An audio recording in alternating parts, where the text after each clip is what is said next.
ఇక మీద ఏ జంతువైనా ఈ చెరువులో నీళ్లు తాగారంటే నేను ఈ చోటు జింకని కాల్చేస్తాను. ఈ మాట విని జంతువులన్నింటికీ తన మీద కోపం వచ్చింది, కాని ఏమీ చెయ్యలేని స్థితిలో ఉన్నాయి.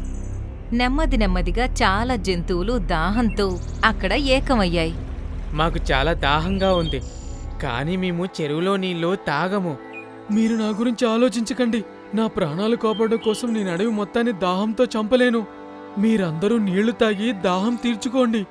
ఇతను నన్ను చంపినా నాకు ఎటువంటి బాధ ఉండదు. లేదు చోటు జింక, ఆ దేవకన్యను నువ్వు కాపాడకపోతే ఈ చెరువు ఎండిపోయి ఉండేది. అందరము ఆ రోజే చనిపోయేవాళ్ళం. మమ్మల్ని కాపాడిన నీ ప్రాణాన్ని ప్రమాదంలో పెట్టి మేము ఎలా వెళ్ళిపోతుంటాం చెప్పు? దుష్టవేటగాడా, నువ్వు నన్ను ఎంతసేపు బంధించి ఉంచుతావు? నేను నీకు ఏం ద్రోహం చేశాను? ఎందుకు నువ్వు నన్ను చంపడం లేదు, అలాగే ప్రాణాలతో వదలట్లేదు? ఆ నీలంకన్య నా కోరికని తీర్చనని నాతో చెప్పింది. అందుకే నేను తనని భూమిలో పాతిపెట్టాను. నువ్వు తనకి విముక్తి కల్పించి చాలా పెద్ద తప్పు చేశావు. ఇంకిప్పుడు నువ్వు నీ కళ్ళ ముందే నీ స్నేహితుల చావు చూస్తావు.